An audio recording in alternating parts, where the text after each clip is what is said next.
Dzień dobry, Klaudia Pluta, kolejny kwadrans twarzą w twarz. Tym razem nie przedstawiam gościa od razu, najpierw muszę coś przeczytać. Lata mijają, a my wciąż żyjemy, przeciwko społeczeństwu i temu całemu syfowi. To nie moda, to sposób na życie, jesteśmy starsi, ale nie poddajemy się. To fragment utworu Booze and Glory, jednej z najbardziej znanych kapel street punkowych na świecie, a na kanapie, że tak powiem, założyciel, wokalista składu i generalnie właściciel tego całego zamieszania, Marek Rusek, Polska, cześć. Cześć, dzień dobry. No i muszę zacząć od tego, co jakby zaczęło całą historię zespołu. 2009 rok, Londyn, 3 Polaków i Anglik, też ciekawe zestawienie, notabene irlandzkiego pochodzenia, zakładają kapelę. Co Was skłoniło do założenia zespołu i dlaczego na Wyspach? Czy tylko dlatego, że tam akurat byliście, czy jeszcze jakieś inne powody? Wiesz co, pierwszy pomysł założenia zespołu, czy w ogóle projektu muzycznego, bo to na początku nie miał być jakiś poważny zespół, tylko po prostu weekendowe granie. Narodził się w mojej w głowie i w mojego przyjaciela Bartka, którego serdecznie pozdrawiam. My byliśmy takimi jednymi z wielu tysięcy polskich emigrantów w Anglii, w Londynie dokładnie. No i wiesz, jak już mieszkaliśmy tam kilka lat i, że tak powiem, trochę sobie poukładaliśmy te podstawowe rzeczy typu praca, dom i tak dalej, no to był jakiś tam wolny czas na to, żeby zająć się trochę muzyką, a że graliśmy w zespołach wcześniej, mieszkając jeszcze w Polsce, no to stwierdziliśmy, że może pogramy coś na emigracji. Bardzo szybko do nas dołączył Mariusz, który też tak jak wspomniałeś, jest Polakiem, i później Liam, który jest Anglikiem, i tak zaczęliśmy grać w czwórkę. Graliśmy w takim składzie do 2012 roku. Później Bartek i Mariusz odeszli z zespołów, głównie ze względów rodzinnych, i wtedy się zaczęła tak zwana ta wielokulturowa przygoda zespołu Booze and Glory, to znaczy na bębnach. O tym za chwilę jeszcze będziemy No to dobrze, nie uprzedzam. Nie uprzedzaj. Także właśnie... założyliśmy to głównie, odpowiadając krótko na Twoje pytanie, chyba z nadmiaru wolnego czasu. Po prostu stwierdziliśmy, że tego nam jeszcze brakuje. Wszystko już jest, tak, wszystko sobie już tam ułożyliśmy na tej emigracji, a brakuje nam właśnie grania. No i właśnie dlatego się tym zajęliśmy. Wspomniałeś już i muszę to powiedzieć, że nie byłoby Booze and Glory, gdyby nie Wasza działalność wcześniejsza. No i doczytałam, że tak, że był śpiew w Twoim przypadku, była perkusja, muzyka reggae, metal i punk rock. To może trochę powspominamy. Wiesz co, ja zawsze miałem bardzo duży rozstrzał muzyczny, tak jak wspomniałaś. Zresztą do dzisiaj słucham bardzo różnej muzyki.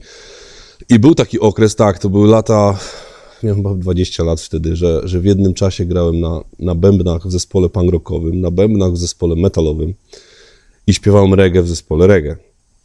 Więc tak było przez kilka lat.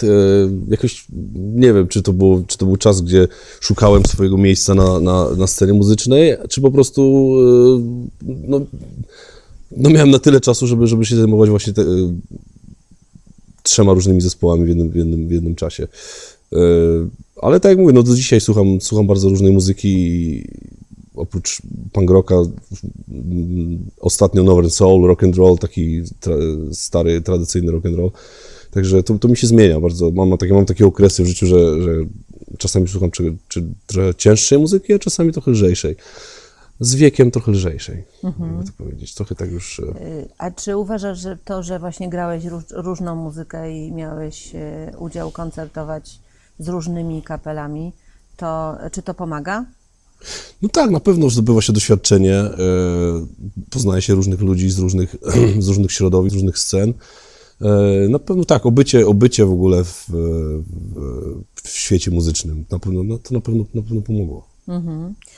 Cytat z początku rozmowy pochodzi z London Skinhead Crew, z takiego utworu, który jak ukazał się na singlu właśnie w 2012 roku, no to Wasza kariera, można powiedzieć, że wystrzeliła trochę jak z procy, bo sprawdzałam ostatnio na YouTubie, ponad 29 milionów wyświetleń, z czego 3 wyświetlenia moje, bo wracałam do tej piosenki. No i wylądowaliście praktycznie z koncertami na całym świecie.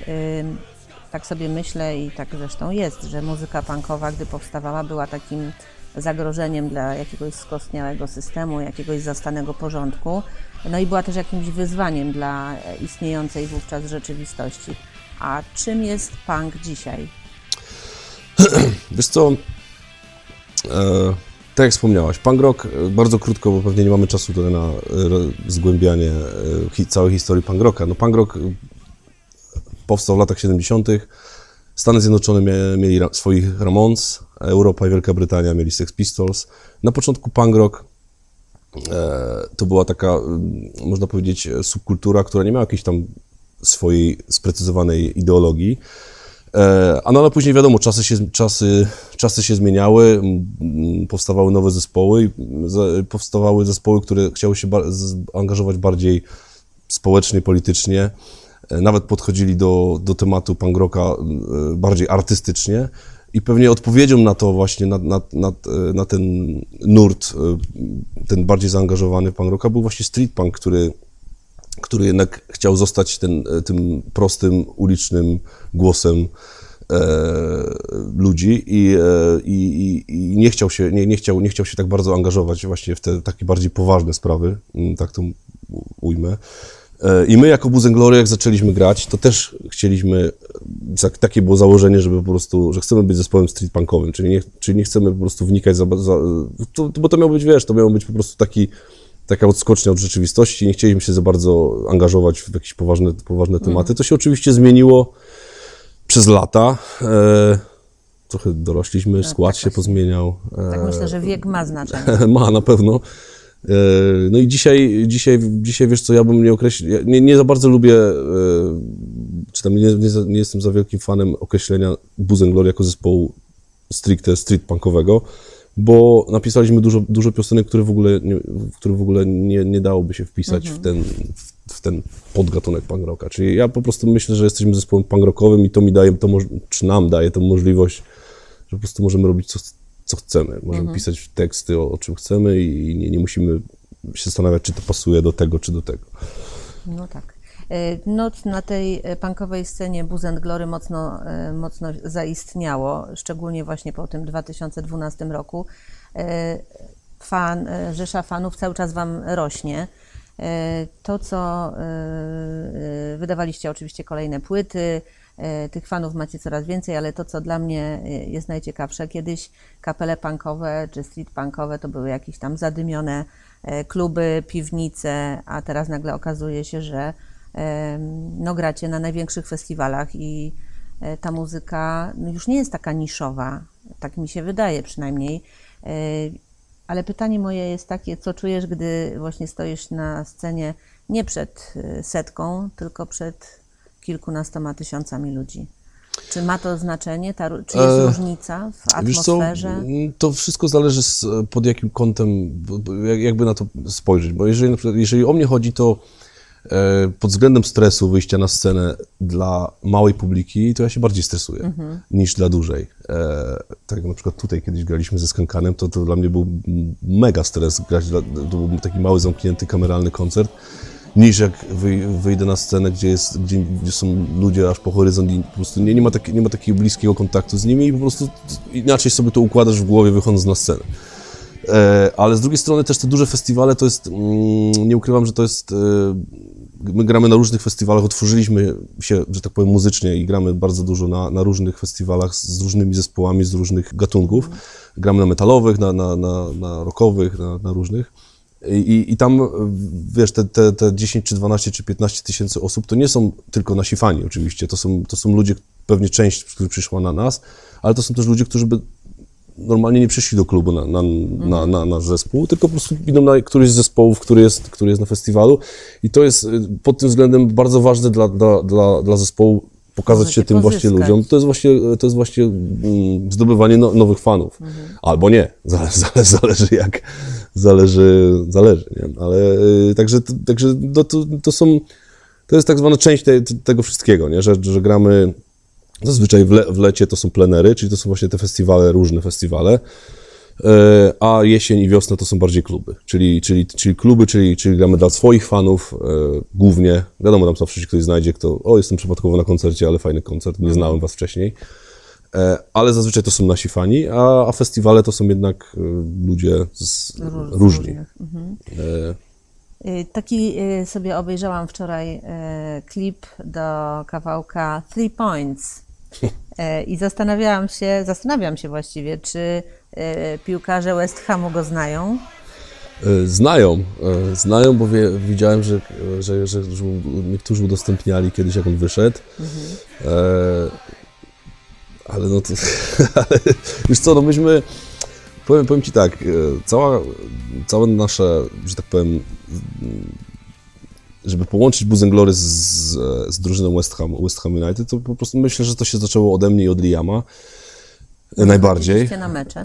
Tak, wiesz co, no jak przyjechałem do Anglii, to kiedyś też to opowiadałem, że jak większość, 99% ludzi z całego świata, jeżeli przyjeżdża na przykład do Londynu pierwszy raz, to idzie zobaczyć Big Bena, idzie zobaczyć London Eye, tam muzea i tak dalej. Myśmy pojechali na Upton Park. No i tak już, i tak to się już potoczyło. I napisaliśmy od jednej piosenki do drugiej. Wiesz, to też nie jest tak, że wszyscy w zespole Booze & Glory kibicują West Hamowi. Nawet powiem więcej, nasz perkusista i basista to w ogóle piłki nożnej nie lubią. No ale to ja układam piosenki, więc... Więc, a czy może przez tą piosenkę albo w ogóle znasz jakichś piłkarzy West Hamu? Nie znam osobiście. Nie znasz. Nie. Mhm. Wiesz co, angielska liga jest, to jest zupełnie coś innego niż nasza tutaj Polska. To jest, wiesz, to są duże pieniądze, to są ogromne kluby, to nie ma takiego łatwego dostępu tam, że można podjechać pod klub i zobaczyć, słuchaj, jesteśmy takim zespołem. Poza tym też mi się wydaje, że dużo naszych fanów i fanów w ogóle West Hamu i w ogóle piłki, to jednak jest ta scena kibicowska, której na przykład te duże kluby no za bardzo nie mogą też oficjalnie powiedzieć, wspierać, prawda? No bo szczególnie w tych chodzi mi o te duże komercyjne, tak, chodzi mi o te duże komercyjne kluby, nie? No wiadomo, jaka jest liga angielska, nie? Te czasy tej chuliganki dawno się już skończyły w tych wyższych ligach. Także no. Czyli chuliganka też schodzi do podziemi gdzieś tam. W Anglii jest nielegalna.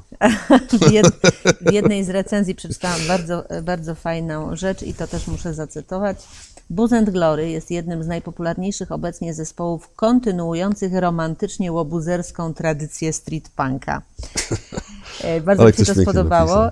I teraz pytanie, czy street punk się zmienił, bo fani dyskutują o szczegółach. Czytałam komentarze pod waszymi klipami, to było, że jaki street punk, jaki punk, to mainstream. Różne były opinie, ale generalnie narzekają też na takie właśnie nowocześniejsze brzmienie. A ty no już częściowo odpowiedziałeś mi na to pytanie, że się nie zamykacie. Czy to ma znaczenie? Jak ty patrzysz na takie komentarze, że chcą wrócić jakby do korzeni? Wiesz co, powiem Ci tak, no tak jak Ci już mówiłem, no myśmy wydali 6 płyt. Każda płyta ma 12 piosenek, czyli to jest plus minus 70 piosenek. Wiesz, ja nie mogę jako muzyk czy pisać teksty i pisać piosenki, 70 piosenek o tym samym. No nie można napisać 70 piosenek o piciu piwa, bo to pomimo tego, że picie piwa jest fajne, ale no wiesz, no to mi się to po prostu znudziło na najnormalniej świecie i wiesz, i to, że zmiana składów, że są różni muzycy, dodają jakieś tam swoje inspiracje muzyczne i tak dalej, no to pewnie zmienia. To nie jest tak, że my sobie dzisiaj ustawiamy, że jak dzisiaj nagramy płytę o tym, to na pewno się lepiej sprzeda i będziemy grać większe koncerty. Jakby to było takie proste, to uwierz mi, że to nie jest takie proste. Możesz sobie, ja na przykład w życiu bym nie zakładał, że piosenka London Skinhead Crew będzie miała 30 milionów wyświetleń. Tam, wiesz, tam są 3 akordy w kółko grane i ja ją napisałem pod prysznicem. Śpiewałem, super, wyszedłem spod tego prysznica, gwizdałem tą melodię, żeby jej nie zapomnieć, nagrałem ją na telefon i później zrobiłem z tego piosenkę. I ona ma 30 milionów. Tak. Wydaje mi się, że napisaliśmy, czy napisałem dużo więcej fajniejszych piosenek, które w ogóle nawet nie są w połowie tak popularne jak ta. Więc to nie ma takiej reguły, że sobie coś założysz i tak będzie, nie? Nie jest tak prosto, a to, że wiesz, komentarze są różne, no wiesz, to jak ci ludzie oceniają, jeżeli zajmujesz się muzyką i pokazujesz się na scenie, pokazujesz się publicznie, to jest wpisane jakby w ten cały, w to wszystko, że cię będą oceniać, prawda? Nigdy wszystkich nie uszczęśliwisz, a też ja wcale nie chcę tego robić. Wiesz, ja sobie wybrałem taki gatunek muzyczny i w tym się obracam, który nie jest najprostszym tam gatunkiem i nie jest, wiesz, jak ja bym chciał pokazać się w mainstreamie, to bym się zajął zupełnie inną muzyką. Więc Myślę, nie, że do to mainstreamu było nam takie bardzo daleko. Z przymrużeniem oka był ten komentarz. My jesteśmy wiesz, zespołem 100% DIY, my nawet nie mamy swojej wytwórni płytowej. Ja wydaję płyty sam sobie. I sam się zajmuję dystrybucją, promocją i tak dalej. Także to do mainstreamu to nie ma w ogóle, wiesz, nie wiem jak ludzie patrzą z boku na nas, wiesz, to, że mamy dużo teledysków i gramy różne koncerty, to dlatego, że po prostu mamy agencje koncertowe, z którymi współpracujemy i które nam te koncerty, że tak powiem, organizują.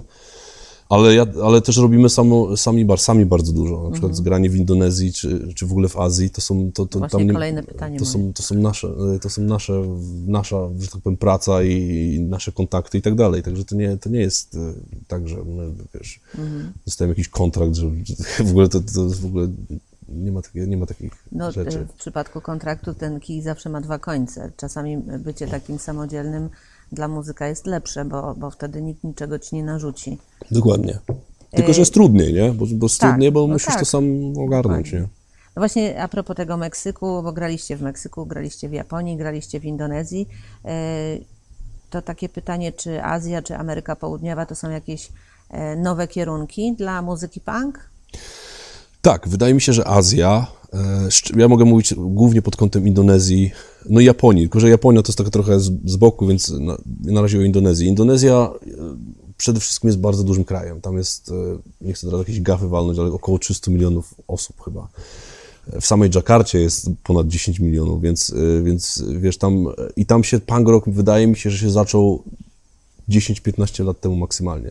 Więc jak myśmy tam pojechali pierwszy raz, to był 2014, o ile dobrze pamiętam, na jeden koncert do Dżakarty, to wtedy jak graliśmy, to były wtedy koncerty, na przykład graliśmy w Europie, to graliśmy mniej więcej, nie wiem, po 100 osób może przychodziło, po 200, to tam przyszło 500. Przylecieli ludzie z Hongkongu, z różnych, no w ogóle tam z Filipin, przylecieli na ten koncert jeden. To w ogóle już byliśmy wtedy zaskoczeni, jak to w Indonezji, na końcu świata i tak dalej. Wróciliśmy tam za 3 lata później, już było 1000 osób. A graliśmy teraz w styczniu, w zeszłym roku, dokładnie rok temu, to już sprzedaliśmy 10 000 biletów. I to było dla mnie, to w ogóle, ten wyjazd w styczniu zeszłego roku, to był taki kiedy jak przyjechałem do domu i tam wiadomo jeszcze różnica czasowa, długi lot i tak dalej, przyjechałem taki zmęczony, budziłem się, mówiłem, coś mi się śniło fajnego. Bo tam po prostu co tam się działo wtedy, to jest, ciężko to opisać, jak się tam nie było. No 10 000 biletów to, my nie jesteśmy zespołem, który sprzedaje 10 000 biletów, a tam jesteśmy, więc nie wiem, co tam się podziało. Może też dlatego tam się tak nasza popularność wzrosła po tym właśnie pierwszych koncertach. Było mało street-punkowych zespołów, żeby nie powiedzieć, chyba tylko jeden znam, który był właśnie w Indonezji w tych latach, tam 2013-14 i byliśmy jednym z pierwszych tych zespołów, które się odważyły tam jechać. No bo tam nie wiadomo, jak tam jest, tam byśmy po prostu testowali, co tam się stanie i może też to wpłynęło na naszą popularność teraz tam. Ale czy oni mają swoją jakąś taką punkową, street-punkową scenę? Tak, mają scenę, tam przede wszystkim ta scena jest dużo młodsza, tam ludzie na koncercie to mają między 18 i 25 lat. Gdzie na przykład w Niemczech, gdzie głównie w Europie scena punk rockowa to są Niemcy. To my. Wiekowo to my bardziej. To właśnie to jest dużo starsza, a już nie mówiąc o Wielkiej Brytanii. To już Wielka Brytania to już jest w ogóle 50-60 lat. Z naciskiem na 60. Więc tam tak, na pewno Indonezja i Azja w ogóle to jest jeżeli my będziemy tam chcieli, że tak powiem, się rozwijać jeszcze, bo to na pewno jest tam duży potencjał. Ameryka Południowa też, graliśmy w Ameryce Południowej kilka razy, graliśmy w Brazylię, Meksyk i prawie w Argentynie. Mówię prawie, bo poleciliśmy do Argentyny na jeden koncert do Buenos Aires i jak wysiedliśmy z samolotu, to organizator nam powiedział, że zamknęli klub i nie ma koncertu. Więc poszliśmy tylko na stadion, zrobiliśmy sobie zdjęcie i wróciliśmy z Biało-niebieskie powrotem. barwy. 2 lata temu miałam przyjemność prowadzić koncert premierowy płyty Skankana, Bourbon Whiskey Gin. Wspominałeś o tym, zaśpiewałeś na tym koncercie 2 kawałki, między innymi No Regrets, który też śpiewasz na płycie, jesteś współautorem tekstu, ale pytam, nawiązuję do Skankana z zupełnie innego powodu, no bo słyszałam, że jesteś ojcem sukcesu Skankana, bo gdyby nie urodziny Booze and Glory, jak No to to było? może by nie było. Wiesz co, to było tak, że no, w 2019 obchodziliśmy 10-lecie zespołu. Zorganizowaliśmy koncert w Krakowie, między innymi, bo też w Londynie. No i zaprosiłem tam taki zespół, jeden z moich ulubionych zespołów z Holandii, zespół ska i brakowało mi jeszcze jednego zespołu ska, żeby po prostu, bo robiliśmy taki spęd 6 czy 7 zespołów i chciałem właśnie po 2 zespoły z różnego gatunku. I brakowało mi jednego zespołu ska i tak szukałem po mapie polskich zespołów i mówię, gdzie ja szukam tych zespołów, jak przecież u nas był kiedyś dobry zespół. No i zadzwoniłem do Szczepana, niewiele, wiesz, to było takie bardzo spontaniczne, zadzwoniłem do Szczepana i pamiętam, powiedziałem, Szczepan, może byście zagrali koncert, to jest dopiero za rok, czy tam to było 8 miesięcy wcześniej do niego zadzwoniłem. On na początku mnie wyśmiał, ale mówi, dobra, to zrobię parę telefonów i dam ci znać. No i ja o tym zapomniałem, on do mnie dzwonił, mówi, dobra, to wchodzimy. No i fajnie, że się sprężyli, że znalazł ludzi do grania no i fajnie, że to dalej ciągną, no bo to ja myślałem, że to będzie taki jednorazowy strzał, a oni to po latach pociągnęli dalej. No, płyta jest bardzo fajna, bardzo mi się podoba. No dobrze, a w tym roku 15. W tym roku 15. I jakie plany na 15? Znowu koncert w Krakowie, ale też w Warszawie i Gdyni. Robimy 3 koncerty w Polsce, takie urodzinowe. Zaprosiliśmy znowu kilka fajnych zespołów. Zagramy też koncert urodzinowy w Londynie. No i chyba w tym roku zaczniemy pisać nową płytę, bo już 4 lata minęły od poprzedniej. Więc koncertowo może nie będzie aż taki zwariowany rok koncertowy. Zresztą poprzedni też nie był bardzo no, w zeszłym roku zagraliśmy 51 koncertów. To dla nas zespołu, który ciągle jest w trasie, to jest dosyć taki spokojny rok, więc ten rok będzie też podobny.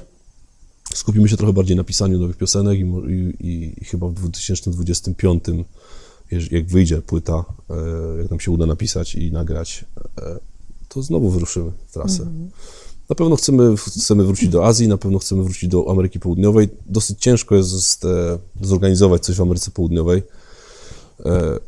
A wiem to, bo mam jednego muzyka w zespole, który ma korzenie południowoamerykańskie, więc wiem, jak z tymi ludźmi się, że tak powiem, dealuje. Więc nie jest to prosto, ale chcemy bardzo wrócić do Ameryki Południowej na pewno. Jak nie w tym roku, to na początku przyszłego. 50 koncertów mieliście chyba takie lata, że było ich prawie 100 w ciągu roku.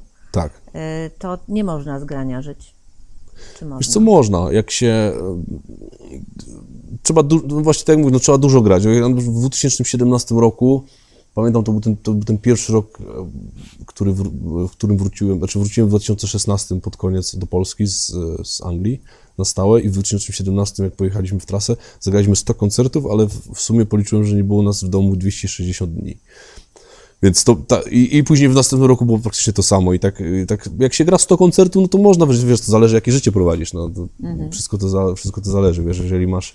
Ja wróciłem z Anglii głównie po to właśnie, żeby zająć się graniem w zespole, ale też ze względów ekonomicznych, wiesz, ja mieszkałem w Anglii, miałem dom na kredyt Więc granie w zespole punk rockowym i spłacanie tego kredytu to było takie trochę dosyć ryzykowne, bo wiesz, my to, zobacz, lata Jazda covidowe. bez trzymanki.